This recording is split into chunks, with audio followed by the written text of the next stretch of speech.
Bhojpuri cinema के एक कलाकार हैं खेसारी लाल यादव। राजनीति में भी वो दिलचस्पी रखते हैं। इस बार बिहार विधानसभा चुनाव 2025 में आरजेडी की सिंबल से चुनाव भी लड़ा था, लेकिन वो चुनाव हार गए। एक कलाकार बच्चे ने उनके कार्यक्रम में आकर उसके पैर छू लिए, तो उन्होंने उस बच्चे से पूछा कि तुम किस जाति के हो। बच्चे ने जवाब दिया, मैं ब्राह्मण जाति से हूँ। तो खेसारी लाल ने कहा, अरे तुमने तो बहुत बड़ा अपराध कर दिया। ब्राह्मण कुल के आदमी हो, तो ब्राह्मण होकर ब्राह्मण के तुम मेरे पैर छू रहे हो, हमें आपकी पैर छूना चाहिए। और खेसारी लाल यादव ने उन बच्चे का पैर छुआ भी।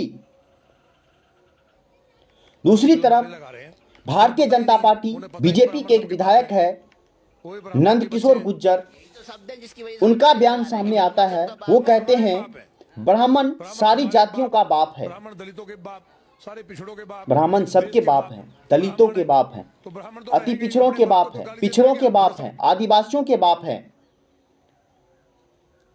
ब्राह्मण सारी जातियों का बाप है और सब ब्राह्मण जाति के संतान है। तो ये दोनों बयान मूर्खतापूर्ण तो है ही।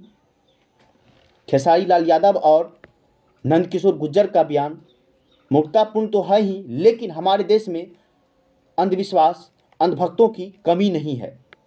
लेकिन मैं ब्राह्मण समाज के समझदार और बुद्धिजीवी विद्वान लोगों से पूछना चाहता हूं कि जो बुद्धिजीवी लोग हैं, जो प्रगतिशील लोग हैं, जो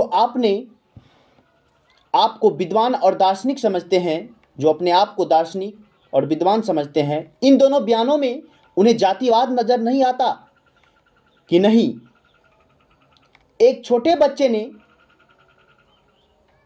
पैर छुआ इसलिए कि वो ब्राह्मण है। दूसरी तरफ